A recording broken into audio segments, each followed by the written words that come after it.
നിങ്ങളെല്ലാം അറിഞ്ഞതുപോലെ കഴിഞ്ഞ കുറച്ച് ദിവസങ്ങളിലായി നടക്കുന്ന വലിയൊരു ചർച്ചയായിരുന്നു ചാവക്കാട് എടക്കഴിയൂർ സ്വദേശിയായ മുഹ്സിനയുടെ മരണവുമായി ബന്ധപ്പെട്ട വിഷയങ്ങൾ.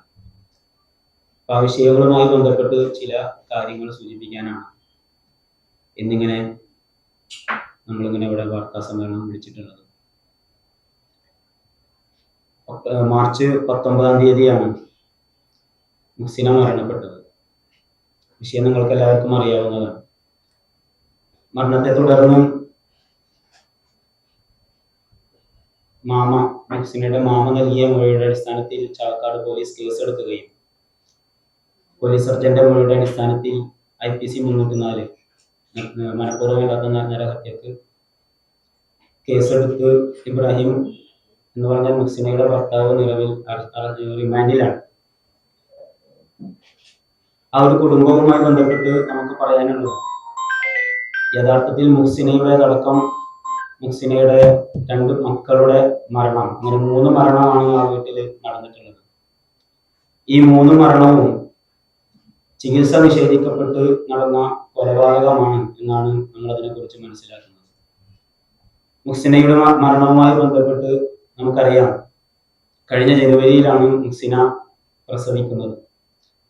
ആ പ്രസവം എടുത്തത് സ്വന്തം ഭർത്താവായ വ്യാജ അക്യുപഞ്ചർ ചികിത്സ നടത്തുന്ന ഭർത്താവ് ഇബ്രാഹിമിന്റെ കുടുംബവും വ്യാജ അക്യുപഞ്ചറിസ്റ്റുകളായ റുവൈദ ഫാരി ഫൈസൽ എന്ന് പറയുന്ന ചികിത്സകയും ചേർന്നാണ് ആ പ്രസവം എടുക്കുന്നത്. ആ പ്രസവം എടുത്തതിന് ശേഷം അതിനെ തുടർന്ന് ആ കുട്ടി ജനിച്ചത് പ്രീമച്യൂർഡ് ആയിട്ടാണ്. അതിനെ തുടർന്ന് 6 ദിവസത്തിന് ശേഷം കുട്ടി മരണപ്പെടുകയുണ്ടായി. ആ പ്രസവത്തെ തുടർന്ന് പ്ലസന്റ പൂർണ്ണമായും നീക്കം ചെയ്യാത്തതിനെ തുടർന്ന് അത് ശരീരത്തിലിരിക്കുകയും അത് പഴുപ്പ് ബാധിക്കുകയും അങ്ങനെ ഇൻഫെക്ഷൻ ഉണ്ടായിട്ടാണ് മരണം സംഭവിച്ചിരിക്കുന്നത് എന്നതാണ് മരണവുമായി ബന്ധപ്പെട്ട വിഷയത്തിൽ നമ്മൾ മനസ്സിലാക്കിയിട്ടുള്ളത്. അപ്പോൾ തീർത്തും ഈ 3 മരണങ്ങളും, അതിനു മുമ്പ് 3.5 വയസ്സുള്ള ഒരു കുട്ടി ഭക്ഷ്യവിഷബാധയെ തുടർന്ന് ഇൻഫെക്ഷൻ ഉണ്ടായി ചികിത്സ ലഭിക്കാതെ മരണപ്പെട്ടിട്ടുണ്ട് 2025 മാർച്ച് 7-ാം തീയതി. അപ്പോൾ ഈ 3 മരണങ്ങളും ശരിയായ ചികിത്സ നൽകാതെ സംഭവിച്ചിട്ടുള്ള മരണങ്ങളാണ്. അതുകൊണ്ട് തന്നെ ഇത് 3ഉം ചികിത്സ തടഞ്ഞുള്ള കൊലപാതകങ്ങളാണ് എന്നാണ് നമ്മൾ മനസ്സിലാക്കുന്നത്. നിലവിൽ കുട്ടിയുടെ മരണത്തിൽ പോലീസ് പൊന്നാനി സ്വദേശിയായ ഹംസത്ത് എന്ന ആളുടെ പരാതിന്മേൽ കേസെടുത്തിട്ടുണ്ട്. അത് അദ്ദേഹം പരാതി നൽകുകയും പോലീസ് FIR രജിസ്റ്റർ ചെയ്യാൻ താമസമുണ്ടായതിനെ തുടർന്ന് കോടതിയിൽ നിന്നുള്ള ഇടപെടലിനെ തുടർന്നാണ് പിന്നീട് FIR രജിസ്റ്റർ ചെയ്യുന്ന ഒരു സ്വഭാവത്തിലേക്ക് വന്നത്. ഈ 3 മരണവും ഏതാണ്ട് ഒരേ സ്വഭാവത്തിൽ നടന്ന മരണങ്ങളാണ്. അപ്പോൾ ഈ 3 മരണവും ഒറ്റ ഫയലിൽ ചേർത്ത് വെച്ചുകൊണ്ട് ഒന്നിച്ച് അന്വേഷിക്കണം എന്നതാണ് ഇതുമായി ബന്ധപ്പെട്ട് കുടുംബത്തിന് ഒന്നാമതായി ഈ സന്ദർഭത്തിൽ സൂചിപ്പിക്കാനുള്ളത്. രണ്ടാമത്തെ ഒരു സംഭവം എന്ന് പറയുന്നത്, നിലവിൽ മുഹ്സിനയുടെ ഭർത്താവ് ഈ കേസുമായി ബന്ധപ്പെട്ട് റിമാൻഡിലാണ്. പക്ഷേ ഇബ്രാഹിം റിമാൻഡിലാകുമ്പോൾ ഈ കേസുമായി ബന്ധപ്പെട്ട് പ്രധാനപ്പെട്ട ചില പ്രതികൾ അവർ പുറത്താണ് എന്ന് തന്നെയാണ് നമ്മൾ മനസ്സിലാക്കുന്നത്. ഇബ്രാഹിം ആ മുഹ്സിനയെ വ്യാജ അക്യുപഞ്ചർ ചികിത്സക്ക് വിധേയമാക്കി എന്ന് പറയുമ്പോൾ അതിന് കൂട്ടുനിന്ന, അല്ലെങ്കിൽ ആ വ്യാജ ചികിത്സ നടത്തിയ റുവൈദ ഫൈസൽ എന്ന് പറയുന്ന വ്യക്തി, അവർ നടത്തുന്ന ഫെലിസിറ്റ എന്ന പേരിലുള്ള അക്യുപഞ്ചർ സെന്റർ, അതിന് നടത്തിപ്പുകാരായ ജുനൈദ്, ഇവരെല്ലാം യഥാർത്ഥത്തിൽ ഈ കൊലപാതകത്തിൽ പ്രതികളാണ് എന്നാണ് നമ്മൾ മനസ്സിലാക്കുന്നത്. മാത്രവുമല്ല, മുഹ്സിനക്ക് ചികിത്സ തടയുന്നതിൽ അവരുടെ ഇബ്രാഹിമിന്റെ ഉമ്മയും സഹോദരിമാരും ഉണ്ടായിരുന്നു എന്നാണ് വിവരമറിഞ്ഞ് മുഹ്സിനയുടെ കുടുംബം തൃശ്ശൂരിൽ നിന്ന് അവിടെ എത്തുമ്പോൾ ആശുപത്രിയിലേക്ക് കൊണ്ടുവരാൻ വേണ്ടി അവർ ശ്രമിക്കുമ്പോൾ ആശുപത്രിയിലേക്ക് മുഹ്സിനയെ കൊണ്ടുവരുന്നതെന്ന് തടയുന്നത് ഇബ്രാഹിമിന്റെ ഉമ്മയും സഹോദരിമാരും അടങ്ങുന്ന കുടുംബമാണ് എന്നതാണ്. അവര് നിർബന്ധപൂർവ്വം തടഞ്ഞപ്പോൾ ആ തടസ്സത്തെ മറികടന്നുകൊണ്ടാണ് പിന്നീട് മുഹ്സിനയുടെ കുടുംബം ദയാ ആശുപത്രിയിലേക്ക് അവർ കൊണ്ടുവരുന്നത് എന്നുള്ളതാണ് സംഭവിച്ചിട്ടുള്ളത്. അതുകൊണ്ട് തന്നെ മുഹ്സിനയുടെ മരണത്തിന് കാരണമായ, മുഹ്സിനയുടെ പ്രസവമെടുത്ത ആ കുട്ടിയുടെ മരണത്തിന് കാരണമായ റുവൈദ ഫൈസൽ എന്ന് പറയുന്ന വ്യാജ അക്യുപഞ്ചർ ചികിത്സകയെ ജുനൈദിനെ കുടുംബത്തെ കൂടി ഈ കേസിൽ പ്രതി ചേർക്കണം എന്നുള്ളതാണ് കുടുംബത്തിന് രണ്ടാമതായി ഈ ഒരു സന്ദർഭത്തിൽ ആവശ്യപ്പെടാനുള്ളത്. മൂന്നാമതൊരു വിഷയം എന്ന് പറയുന്നത് ഈ വ്യാജ അക്യുപഞ്ചർ ചികിത്സ പഠിച്ച ഇബ്രാഹിമും അതുപോലെ തന്നെ റുവൈദ ഫൈസലും ജുനൈദും അടങ്ങുന്ന സംഘം, ആ സംഘം ചേർന്ന് നിന്ന് പ്രവർത്തിക്കുന്നത് തിരൂര് കേന്ദ്രീകരിച്ച് പ്രവർത്തിക്കുന്ന അക്യുഷ് അക്യുപഞ്ചർ അക്കാദമി എന്ന് പറയുന്ന ഒരു സ്ഥാപനവുമായാണ്. ഷുഹൈബ് റിയാലു എന്ന് പറയുന്ന ആള് നേതൃത്വം നൽകുന്ന ഒരു സ്ഥാപനമാണ്. ആ സ്ഥാപനത്തെ കുറിച്ച് നമ്മൾ അന്വേഷിച്ചപ്പോൾ നമുക്ക് മനസ്സിലായത് നിയമവിരുദ്ധമായി നടന്നു പോകുന്ന ഒരു സ്ഥാപനമാണ് ആ സ്ഥാപനം എന്നുള്ളതാണ്. മാത്രവുമല്ല, അവരുടെ വ്യാജ അക്യുപഞ്ചർ ചികിത്സയെ തുടർന്ന് മരണപ്പെട്ടു പോയ ധാരാളം ആളുകൾ, ബലരാമപുരത്ത് പ്രസവം എടുത്തതിനെ തുടർന്ന് മരണപ്പെട്ട ഒരു മാതാവും കുഞ്ഞും, ചട്ടിപ്പറമ്പിൽ അതുപോലെ പ്രസവത്തെ തുടർന്ന് മരണപ്പെട്ട ഒരു കുട്ടിയും ഒരു അമ്മയും കുഞ്ഞും, അതുപോലെ തന്നെ കുറ്റ്യാടിയിൽ ഒരു ഹാജറ എന്ന പേരുള്ള ഒരു, കാസർഗോഡ് ചൂഴിയിൽ മരണപ്പെട്ട സുമയ്യ എന്ന പേരുള്ള ഒരു സ്ത്രീ, കുറ്റ്യാടിയിൽ മരണപ്പെട്ട ഹാജറ എന്ന പേരുള്ള ഒരു സ്ത്രീ, എറണാകുളത്ത് മരണപ്പെട്ട സാജിദ് എന്ന് പറയുന്നവർ, ഇങ്ങനെ നിരവധിയായ മരണങ്ങൾ ഈ തിരൂർ കേന്ദ്രീകരിച്ച് നടക്കുന്ന ഷുഹൈബ് റിയാലുവിന്റെ നേതൃത്വത്തിലുള്ള അക്യുപഞ്ചർ അക്കാദമി അവിടെ നിന്ന് പഠിച്ചിറങ്ങിയ അല്ലെങ്കിൽ അവർ തന്നെ നടത്തിയ ചികിത്സയെ തുടർന്ന് മരണപ്പെട്ടതായിട്ട് നമ്മളൊരു അന്വേഷണത്തിൽ നമുക്ക് മനസ്സിലായിട്ടുണ്ട്. അപ്പോൾ യഥാർത്ഥത്തിൽ ഇതൊരു വ്യാജ അക്യുപഞ്ചർ സംവിധാനമാണ്, ഒരു വ്യാജ ചികിത്സ നടത്തുന്ന സംവിധാനമാണ്, ഇതൊരു ആളക്കൊല്ലി പ്രസ്ഥാനമാണ്. ഷുഹൈബ് റിയാലു അടക്കമുള്ള ഈ അക്യുപഞ്ചർ അക്കാദമിക്കെതിരെ സർക്കാർ അന്വേഷണം പ്രഖ്യാപിക്കുകയും അത്തരം സംവിധാനങ്ങൾ, വ്യാജ ചികിത്സ സംവിധാനങ്ങൾ കൂട്ടിക്കെട്ടുകയും വേണം എന്നും ഈ സന്ദർഭത്തിൽ ഞങ്ങൾ ആവശ്യപ്പെടുകയാണ്. ഈ മരണവുമായി ബന്ധപ്പെട്ട വിഷയങ്ങൾ ഉണ്ടായി. 19-ാം തീയതി മരണം ഉണ്ടായി. 20-ാം തീയതിയാണ് കുറച്ചുകൂടി മീഡിയ അറ്റൻഷൻ ആ കേസിന് കിട്ടുന്നത്. മീഡിയകൾ വരുന്നു, ആ വാർത്ത കവർ ചെയ്തു പോകുന്നു. ആ വാർത്ത കവർ ചെയ്യുന്ന വേളയിൽ കവർ ചെയ്യുന്ന വേള മുതൽ ഈ ഒരു ടീമിന്റെ ഭാഗത്ത് നിന്ന് ഞങ്ങൾക്ക് വ്യക്തിപരമായും അല്ലാതെയും ഞങ്ങളുടെ കുടുംബത്തിന് നിരന്തരമായ ആക്രമണ ഭീഷണികൾ ഉണ്ടായിരുന്നു. അവിടെ അവരുടെ ആളുകൾ വരികയും ഷാക്കിർ എന്ന് പേരുള്ള ഇബ്രാഹിമിന്റെ കുടുംബം എന്ന് പറയുന്ന ആളുകൾ അവരവിടെ വരികയും ഞങ്ങളുടെ ഫോട്ടോ എടുക്കുകയും, നിങ്ങളുടെ ഫോട്ടോ ഞങ്ങളുടെ കയ്യിലുണ്ട്, ഇതൊക്കെ നിങ്ങൾ ഇങ്ങനെ ആക്കിയില്ലേ, നിങ്ങളെ ശരിയാക്കി തരാം, കൈകാര്യം ചെയ്യുമെന്ന് ആ വിഷയത്തിൽ ഇടപെട്ട ഞാനടക്കമുള്ള കുടുംബാംഗങ്ങളെ അവർ നിരന്തരമായി ഭീഷണിപ്പെടുത്തുകയും ചെയ്തിരുന്നു എന്നുള്ളതാണ്. എന്ന് പറഞ്ഞാൽ ആ അർത്ഥത്തിൽ ഇതൊരു വ്യാജ അക്യുപഞ്ചർ സംവിധാനമാണ്, ഒരു വ്യാജ ചികിത്സ സംവിധാനമാണ്. അവർ ആ ചികിത്സയിലൂടെ ധാരാളം മരണങ്ങൾ നടക്കുന്നുണ്ട്. ആ മരണങ്ങളുടെ കൂട്ടത്തിൽ ഞങ്ങളുടെ കുടുംബത്തിൽ നിന്നൊരു മരണം ഉണ്ടായി. ഈ വിഷയത്തെ മാധ്യമ ശ്രദ്ധയിലേക്ക് അല്ലെങ്കിൽ അതിന് കേസിലേക്ക് കൊണ്ടുവന്നതിലൂടെ ഞങ്ങളെ ഭീഷണിപ്പെടുത്താനും ഞങ്ങളെ വകവരുത്തുമെന്ന് പറഞ്ഞു വെക്കാനുമാണ് ആ സംഘം ശ്രമിച്ചത് എന്നുള്ളതാണ്. അതുകൊണ്ട് ഈ ഒരു സംവിധാനങ്ങളെ, ഈ വ്യാജ ചികിത്സാ സംവിധാനങ്ങളെ അതിനെതിരെ അന്വേഷണം പ്രഖ്യാപിക്കണമെന്നും അതിനടച്ചുപൂട്ടണം എന്നുള്ളതുമാണ് ഈ ഒരു സന്ദർഭവുമായി ബന്ധപ്പെട്ടുകൊണ്ട്, ഈ ഒരു വിഷയവുമായി ബന്ധപ്പെട്ടുകൊണ്ട് സാന്ദർഭികമായി സൂചിപ്പിക്കാനുള്ളത്.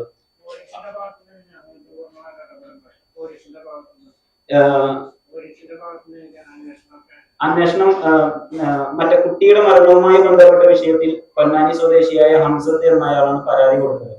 അപ്പൊ അതിന് ആദ്യഘട്ടത്തിൽ എഫ്ഐആർ ഇടാൻ പോലീസിൽ കാലതാമസം വരുത്തി അദ്ദേഹം കോടതി മുഖേന ഇടപെട്ട് അദ്ദേഹം അതിൽ എഫ്ഐആർ ഇടുകയും മുന്നോട്ട് പോവുകയും ചെയ്യുന്നുണ്ട്.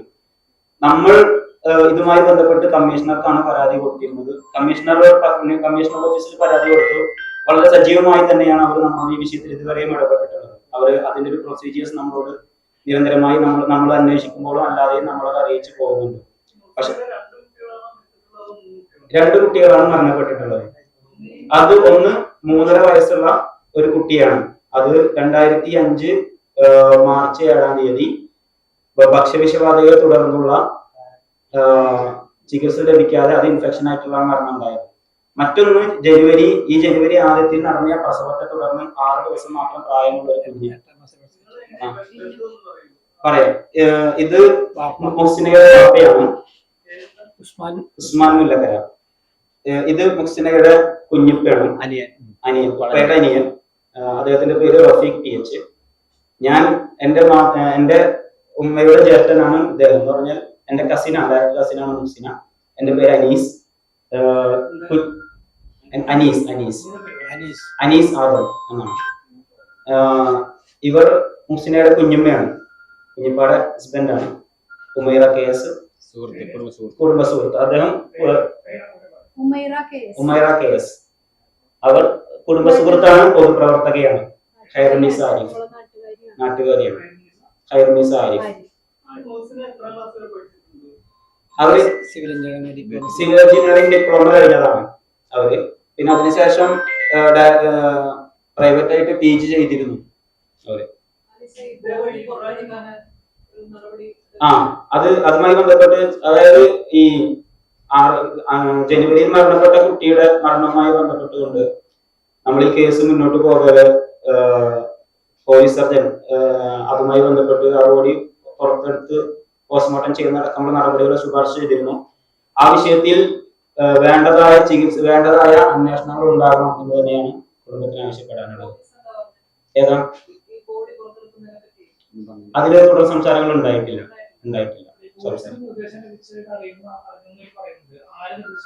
ഏതാണ് ഏത് വിഷയത്തിലാണ്?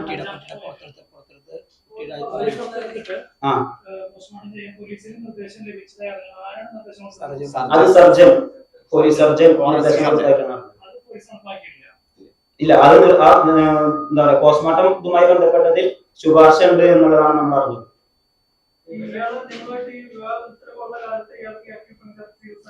ഇല്ല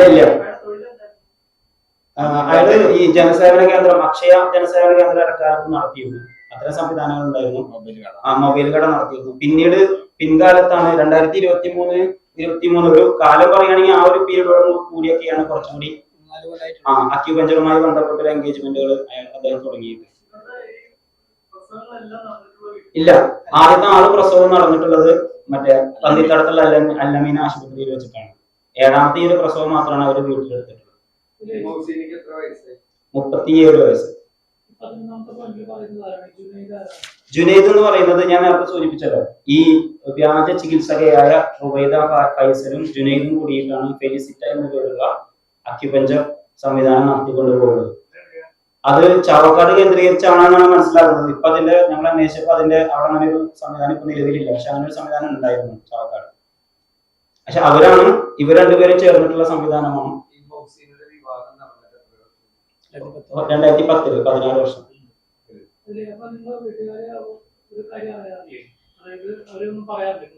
ഇത് ഈ ആരോഗ്യ പ്രശ്നവുമായി ബന്ധപ്പെട്ട വിഷയങ്ങൾ നമുക്ക് ധാരണ ഉണ്ടായിരുന്നു. ഈ സത്യത്തിൽ എന്താണ് ഇതിലെ വിഷയം എന്ന് വെച്ച് കഴിഞ്ഞാൽ, കുടുംബവുമായി അത്ര അടുത്തൊരു ബന്ധം അവർക്ക് ഉണ്ടായിരുന്നില്ല. ഇബ്രാഹിം അതൊന്നും വല്ലാതെ പ്രോത്സാഹിപ്പിച്ചിരുന്നില്ല. മുഹ്സിനയുടെ പിതാവും കുടുംബവും ഈ അവസ്ഥയെ കുറിച്ച് അറിയുകയും ഇപ്പോ ഈ പ്രസവം ഉണ്ടായതിനെ തുടർന്ന് മുഹ്സിനയുടെ പിതാവ് അഥവാ എന്റെ മാമ അവരോട് നമ്മളെ വീട്ടിൽ വന്നിക്കാനും അതിന്റെ തുടർ ചികിത്സ നമുക്ക് ചെയ്യാമെന്നുള്ള ആവശ്യപ്പെടുകയൊക്കെ ചെയ്തിരുന്നു. പക്ഷെ അതിനോട് തീർത്തും നിസ്സഹകരിക്കുകയായിരുന്നു ഇബ്രാഹിമിന്റെ കുടുംബവും ചെയ്തത്. മാത്രമല്ല, ഈ പുറത്തുണ്ടായ മുറിവിനെ കുറിച്ചൊക്കെയും മാമക്ക് ധാരണ ഉണ്ടായിരുന്നു. ഇവർ നിരന്തരമായി അന്വേഷിക്കുമ്പോൾ അത് കുറവുണ്ട്, അത് മാറും, അത് ചികിത്സിക്കുന്നുണ്ട് എന്ന വർത്തമാനമാണ് കുടുംബത്തോട് നിരന്തരമായിട്ട് അവർ പറഞ്ഞുകൊണ്ടിരുന്നത്. പക്ഷെ മക്കളെ ഏതാണ് അല്ല അതിലെ അവർ രണ്ടാളും എന്റെ മകളും അവനും അതായത് ഈ അക്യുപഞ്ചർ ചികിത്സയുടെ ഈ ഒരു വിഷയമാണല്ലോ നമ്മൾ ചോദിക്കുന്നത്. അത് രണ്ടും, അതായത് എന്താ പറയാ, മുഹ്സിനയും ഇത് പഠിച്ചിട്ടുണ്ട്, രണ്ടുപേരും ഇത് പഠിച്ചിട്ടുണ്ടായിരുന്നു. രണ്ടുപേർക്കും ഇതിലൊരു ധാരണ ഉണ്ടായിരുന്നു. പക്ഷെ അത് കൈവിട്ട് പോകുന്ന ഒരു സിറ്റുവേഷനിലേക്ക് പിന്നീട് എത്താണ്ടായിരുന്നു. ആ സിറ്റുവേഷൻ നമ്മൾ ഏറ്റവും അവസാനം നമ്മൾ അറിഞ്ഞു. അതിനു മുമ്പ് നമുക്ക് ഇങ്ങനെ രോഗത്തിന്റെ അവസ്ഥകൾ നമുക്ക് ധാരണകൾ ഉണ്ടായിരുന്നു. ആ അവസ്ഥകളിലൊക്കെ നമ്മൾ ചോദിക്കുന്നുണ്ട്, ഇത് ഡോക്ടറെ കാണിക്കുന്നില്ലേ അല്ലെങ്കിൽ ചികിത്സിക്കുന്നില്ല എന്ന് ചോദിക്കുമ്പോൾ അത് കുറവുണ്ട്. മുറിവ് എന്തായാലും കുടുംബത്തിന് ആരെയും കാണിച്ചിട്ടില്ല. കാരണം പരസ്പരം കാണാൻ അവരൊരിക്കലും സമ്മതിക്കുമായിരുന്നില്ല. കേസ് കൊടുത്തിട്ടുണ്ട്, കേസ് ഉണ്ടായിരുന്നു. അതാണ് ഞാൻ പറഞ്ഞത്. ആ കേസ് കൊടുത്ത ഇതിൽ ആദ്യം FIR ഇടാൻ പോലീസ് കുറച്ചൊരു വിമുഖത കാണിച്ചു. പിന്നെ കോടതി വഴിക്ക് മുഖാന്തരം പോയിട്ടാണ് നമ്മളത് FIR ഇട്ടത്. പൊന്നാനി സ്വദേശിയായ നമ്മുടെ സുഹൃത്തായ ഹംസത്ത് മുഹമ്മദ് എന്ന ആളാണ് അതിൽ കേസ് കൊടുത്തിട്ടുള്ളത്.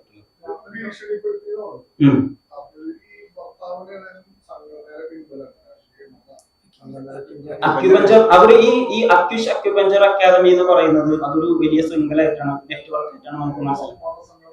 അങ്ങനെയൊന്നുമില്ല, അങ്ങനെ നമുക്ക് പോകില്ല. അങ്ങനെ ഇതിപ്പോ ഞാൻ പറഞ്ഞല്ലോ, അവര് ആശുപത്രിയിൽ വന്നു. ആദ്യത്തെ ദിവസം അവര് ഭയങ്കര ധാർഷ്ട്യത്തിലാണ് നിന്നിരുന്നത്. രണ്ടാമത്തെ ദിവസം ഇത് മീഡിയ അറ്റൻഷൻ ഇത് കിട്ടി. മീഡിയ ഏറ്റെടുത്തോട് കൂടിയിട്ടാണ് അവർ വല്ലാതെ നമ്മളോട് അഗ്രസീവായി തുടങ്ങിയത്. നമ്മളോട് അഗ്രസീവായി എന്ന് പറഞ്ഞു കഴിഞ്ഞാൽ എന്നോട് വ്യക്തിപരമായിട്ട് ഇതിന്റെ ഫോട്ടോ ഞാൻ എടുത്തിട്ടുണ്ട്, അതെന്റെ കയ്യിൽ കിട്ടിയിട്ടുണ്ട്, കാണാം, ശരിയാക്കി തരാം എന്നുള്ള വർത്തമാനങ്ങൾ ഉണ്ടാകുന്നു. പിന്നെ അതിനെ തുടർന്ന് അറിഞ്ഞിട്ടുണ്ടാവും നമ്മള് വീട്ടിലേക്ക് വന്ന് എന്നൊരു ചെറിയൊരു അക്രമം, ആ വീട്ടിൽ കയറി ആക്രമിക്കുന്ന ഒരു അവസ്ഥ ഉണ്ടായിരുന്നു. അത് നമ്മൾ പോലീസ് കേസ് കൊടുക്കുകയും കഴിഞ്ഞ ദിവസം മണ്ണുത്തി പോലീസ് സ്റ്റേഷനിൽ വന്നിട്ട് നമ്മൾ സംസാരിക്കും. ഒരുപാട് അന്യ നാട്ടുകാർക്ക് അറിയാത്ത, ഞങ്ങൾക്ക് കുടുംബക്കാർക്കും അറിയാത്ത വളാഞ്ചേരി, ആലുവ തുടങ്ങി ഒരുപാട് സ്ഥലത്തുനിന്ന് ആളുകൾ വന്നിരുന്നു. എന്റെ അറിവിൽ 4 കാറിൽ അവർ ചെറുപ്പക്കാര് അവിടെ വന്നിരുന്നു. അവരാണ് അവിടെ പ്രശ്നം ഉണ്ടാക്കിയത്. മാത്രമല്ല, ഞാൻ നേരത്തെ പറഞ്ഞ റുബൈദ ഫൈസൽ എന്ന് പറയുന്ന സ്ത്രീ, അവര് മുഖം മറച്ചിട്ടുണ്ടായിരുന്നു. നമുക്ക് അവരെ വ്യക്തിപരമായിട്ട് മനസ്സിലാക്കാൻ കഴിയില്ല. അവര് വീടിനകത്ത് കയറി വീട്ടിലുള്ള നമ്മുടെ സ്ത്രീകളോട് ഈ മരണത്തെ കുറിച്ച് തെറ്റിദ്ധരിപ്പിക്കുന്ന വിധത്തിൽ സംസാരിക്കുകയായിരുന്നു. എന്ന് പറഞ്ഞാൽ ഇത് എന്തായാലും മരിക്കും, ഇപ്പൊ ഇങ്ങനെ ആയതുകൊണ്ട് മരിച്ചു, അല്ലെങ്കിൽ എന്തായാലും മരിക്കും, എങ്ങനെ തുടങ്ങി കുടുംബക്കാരെ വേദനിപ്പിക്കുന്ന തെറ്റിദ്ധരിപ്പിക്കുന്ന വർത്തമാനങ്ങൾ പറയുന്നത് കേട്ടിട്ട് മുഹ്സിനയുടെ അനിയത്തി ചെന്ന് ചോദിക്കുകയാണ്, ആരാണ് നിങ്ങൾ എന്ന് ചോദിച്ചു, ഒരു സംശയം തോന്നിയിട്ട്. അപ്പോ ആരാണ് നിങ്ങൾ ചോദിച്ചോണ്ട് അവര് പരിഭ്രാന്തരായി അവരുടെ വേഗം ഇറങ്ങിപ്പോകുന്ന വേളയിൽ പേര് ചോദിച്ചപ്പോൾ റുബൈദ എന്ന് പേര് പറഞ്ഞ് അവരവിടെ നിന്ന് ഇറങ്ങിപ്പോകാനുണ്ടായത്. അവർ വീട്ടിലും വന്നിട്ട് മരിച്ചു കിടക്കുന്ന ആ സമയത്ത് മയ്യത്തെടുക്കുന്നതിന് മുമ്പും അവർ വീട്ടിൽ വന്നിട്ട് ഈ സ്വഭാവത്തിലുള്ള ഇടപെടൽ, പുറത്ത് അക്രമം നടത്തുമ്പോൾ അകത്ത് ഈ അർത്ഥത്തിലുള്ള കാര്യം പറഞ്ഞത്. ഞാന് അവിടെ ചെന്നിട്ട് എന്റെ മോളെ അവസ്ഥ കണ്ടപ്പോ കന്ന് എടുക്കണ ആള് പുറത്തെ മുറിവിന്റെ വേദന കൊണ്ടാവും, ഇണങ്ങുന്നില്ല. അപ്പൊ ഞാൻ ചോദിച്ചാൽ പറഞ്ഞു ഇപ്പൊ ഉറങ്ങിയിട്ടുള്ളൂ, ഇന്നലെ രാത്രി ഉറങ്ങാത്തോണ്ട് ഉറങ്ങാണെന്ന് പറഞ്ഞു. അപ്പോഴാ ഉമ്മയും പറഞ്ഞത് ഇന്നലെ സംസാരിച്ചിരുന്നു, ഉറങ്ങാണ് എന്നാ പറഞ്ഞത്. ഞാൻ അവിടെ നിന്ന് ബലം പിടിച്ചിട്ട് വരണ മാതിരിയാണ് ആംബുലൻസ് വിളിച്ച് കൊണ്ടുവന്നത്.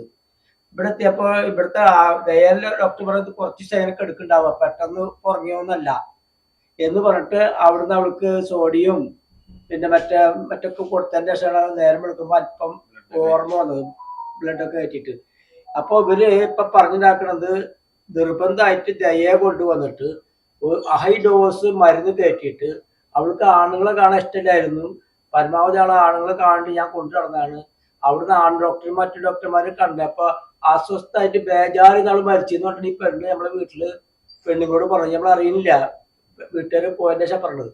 ചികിത്സയാണ് ദയ എന്നുള്ള ചികിത്സയാണ് അവളെ മരണത്തിന് കാരണം അവർ പറഞ്ഞു നടക്കുന്നത്. അത് ഈ നേരത്തെ സൂചിപ്പിച്ചല്ലോ, ശിവപ്രിയാലു എന്ന് പറയുന്ന അക്യൂഷ് എന്ന പേരിൽ അക്യുപഞ്ചർ ചികിത്സ നടത്തുന്ന തിരൂർ സ്വദേശിയാണ്. അയാളും അയാളുടെ സംഘവും കഴിഞ്ഞ കുറച്ച് ദിവസങ്ങളായി ബോധപൂർവം നിരന്തരമായി സോഷ്യൽ മീഡിയയിലൂടെ അൽത്താഫ് എന്ന് പറയുന്ന അദ്ദേഹത്തിന്റെ വലങ്കൈ എന്നൊക്കെ പറയാൻ കഴിയുന്ന ഒരു വ്യാജ ചികിത്സകൻ തന്നെയാണ്. അവർ നിരന്തരമായി സോഷ്യൽ മീഡിയയിലൂടെ യൂട്യൂബിലൂടെ ഒക്കെയും കുടുംബത്തിന് നേരെ, വിശേഷിച്ചും ദയ ഹോസ്പിറ്റലിൽ നിന്ന് ചികിത്സിച്ച് ലഭിച്ച സ്വാഭാവികമായിട്ട് അവിടെ നിന്ന് കിട്ടുന്ന ഒരു ഡീറ്റെയിൽഡ് ബില്ല് ഉണ്ടാവും. ആ ബില്ല് മുൻനിർത്തി നേരത്തെ മാമ സൂചിപ്പിച്ചതുപോലെ അവിടെ കൊണ്ടുചെന്നു ധാരാളമായി മരുന്നുകൾ ചെയ്തു. ആ മരുന്ന് ചികിത്സ ചെയ്തതിന്റെ അടിസ്ഥാനത്തിലാണ് മരണപ്പെട്ടു പോയതെന്ന് പറഞ്ഞിട്ടുള്ള വ്യാജമായ ആരോപണങ്ങൾ നിരന്തരമായി നടത്തിക്കൊണ്ടിരിക്കുന്നത് സോഷ്യൽ മീഡിയയിൽ അതുമായി ബന്ധപ്പെട്ട് അക്യുപഞ്ചറാണ്. പിന്നെന്താ, തിരൂരതുണ്ട്, ഇപ്പോഴും അതുണ്ട്, തിരൂരതുണ്ട്. സത്യത്തിൽ അതൊരു നമുക്കറിയാലോ, ഈ ചികിത്സ ആതുര ചികിത്സ എന്ന് പറയുന്നത് ഒരു സർവീസാണ് സത്യത്തിൽ. പക്ഷെ ഇത് യഥാർത്ഥത്തിൽ ഒരു ആളക്കൊല്ലി പ്രസ്ഥാനവും ഇതൊരു വലിയ ബിസിനസ് ശൃംഖലയായിട്ടാണ് നമ്മൾ മനസ്സിലാക്കുന്നത്. കേവലം ഇവരിപ്പോ ഇതുമായി ബന്ധപ്പെട്ട് നിങ്ങൾക്ക് ഇതിൽ 12ാമത്തെ പോയിന്റ് പരിശോധിച്ച് നിങ്ങൾക്ക് കാണാൻ കഴിയും. ഭാരത് സേവക് സമാജിന്റെ സർട്ടിഫിക്കറ്റ് ആണ് അവർ നൽകുന്നതെന്നാണ് പറയുന്നത്. അതിനെതിരെ 2018 അവർക്കെതിരെ നൽകിയ ഒരു പരാതിയെ തുടർന്ന് അവർ നൽകുന്ന ഒരു സത്യവാങ്മൂലം എന്ന് പറയുന്നത് ആ സർട്ടിഫിക്കറ്റ് വെച്ചിട്ട് എന്ത് ചെയ്യാം, ചികിത്സിക്കാൻ കഴിയില്ല. യോഗ്യതയുള്ള ചികിത്സിക്കാൻ കഴിയുന്ന ആളുകളുടെ സഹായിയായി നിൽക്കാൻ മാത്രമേ ആ സർട്ടിഫിക്കറ്റുള്ള ആളുകൾക്ക് കഴിയുള്ളൂ, കൈസഹായിയാകാൻ മാത്രമേ കഴിയുള്ളൂ എന്നാണ്.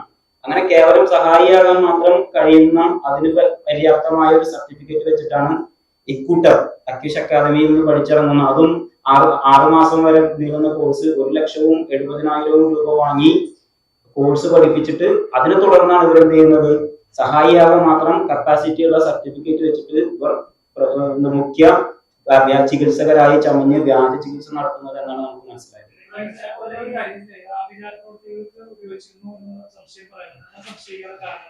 അത് ശരീരത്തിലുണ്ടായ മുറിവുകളാണ്, ശരീരത്തിലുണ്ടായ പൊള്ളിച്ചടക്കമുള്ള മുറിവുകൾ അല്ല. അത് പോസ്റ്റ്മോർട്ടം ചെയ്ത ഡോക്ടർമാർ നമ്മളോട് പറഞ്ഞത് കുറച്ച് പഴക്കമുള്ള മുറിവുകളാണ് ശരീരത്തിൽ ഉണ്ടായത് എന്നുള്ളതാണ്. കുറച്ച് പഴക്കമുള്ള മുറിവ്, അതായത് ഇതിന് ശേഷം ജനുവരിക്ക് ശേഷം ഉണ്ടായ ഈ പ്രശ്നങ്ങളെ തുടർന്നുണ്ടായ അതിന് ആ അർത്ഥത്തിൽ ഉണ്ടായ മുറിവുകളാണ് ശരീരത്തിൽ ഉണ്ടായത്. കാലിലൂടെ നീളം പൊള്ളലുണ്ട്, രണ്ട് കാലിലേ നമുക്ക് ദയാലി പോയപ്പോ ഡോക്ടർ ഉടനീളം പൊള്ളലുണ്ട്. അത് അവർ പറഞ്ഞത് ചെറിയ ചെറിയ ടീസ്പൂൺ കൊണ്ടോ അല്ലെങ്കിൽ എന്തുകൊണ്ട് പൊള്ളിച്ചേക്കാണ്. അത് അവരുടെ ചികിത്സയുടെ ഭാഗമാണെന്നാണ് അവരോട് പറഞ്ഞത്. അതുകൊണ്ട് മാറേണ്ടതായിരുന്നു, നിങ്ങൾ പെട്ടെന്ന് കൊടന്ന കാരനാണെന്നാണ് എന്നോട് ഒരാൾ പറഞ്ഞു. ഞാൻ അയാളെ അങ്ങനെ പറഞ്ഞത്. ഈ ഒരു ടീം അങ്ങനെ പിന്നിലുള്ള നമുക്ക് ധാരണയില്ല. ഇവരെന്നെ ഒരു വലിയ നെറ്റ്വർക്കാണ് ഈ അക്യൂഷ്. സ്വാഭാവികമായിട്ടും അക്യൂഷ് അക്യുപഞ്ചർ എന്ന് പറയുന്ന ഷേബ്രിയാലിന്റെ അണ്ടറിൽ ഇപ്പോഴും ചികിത്സ നടന്നുകൊണ്ടിരിക്കുന്നു. നമ്മൾ അതുമായി ബന്ധപ്പെട്ട ആലോചനകളുണ്ട്. തുടക്കം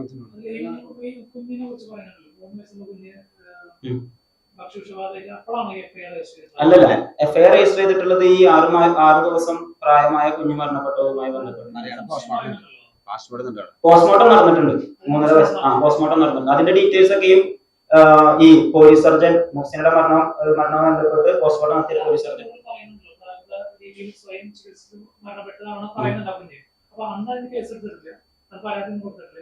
അന്നില്ല, അതിന് പരാതി കൊടുത്തിട്ടില്ല, മുന്നോട്ട് പോയിട്ടില്ല.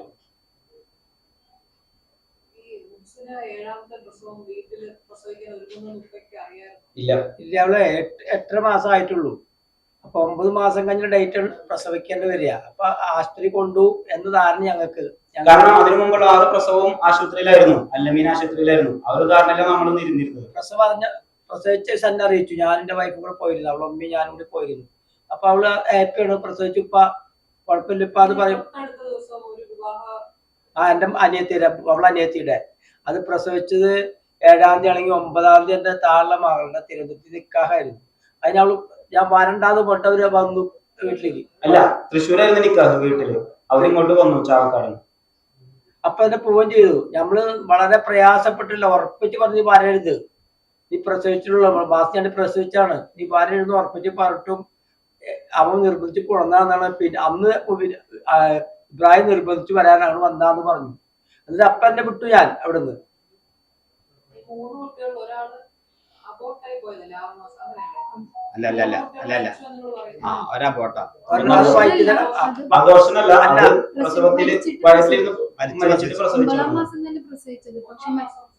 അതെന്നുവെച്ചാല് പ്രസവത്തിന് ഈ സമയത്തിന് മുമ്പ് ഡോക്ടർ പറഞ്ഞു കുട്ടി മരിച്ചിരിക്കുന്നു, ഒന്നുകിൽ ഓപ്പറേഷൻ ചെയ്തെടുക്കാം അല്ലെങ്കിൽ സ്വാഭാവിക പ്രസവത്തിന് സമയം എടുക്കാം. അതാണ് 1-2 ആഴ്ചയൊക്കെ സ്വാഭാവിക പ്രസവമാണ്. ഞങ്ങൾ മറവ് ചെയ്തു. കമ്മീഷണർ കൊടുത്തത് ചാവക്കാട് പോലീസ് സ്റ്റേഷനിലാണ് കേസ് രജിസ്റ്റർ ചെയ്തിട്ടുള്ളത്. റുവൈദ, മറ്റേത് ക്ലർക്കൽ മിസ്റ്റേക്ക് ആണ്. റുവൈദ ഫൈസൽ എന്നാണ് അവരുടെ പേര്.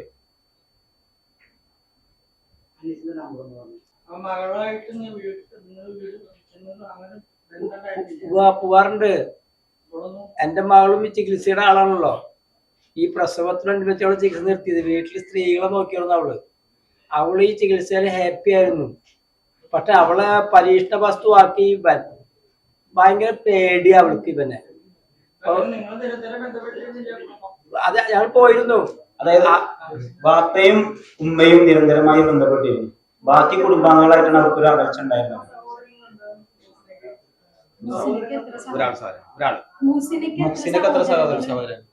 സഹോദരൻ സഹോദരിമാരാണ് മൊത്തം ചോദിച്ചാൽ ഞങ്ങള് 2 സഹോദരി 1 സഹോദരൻ.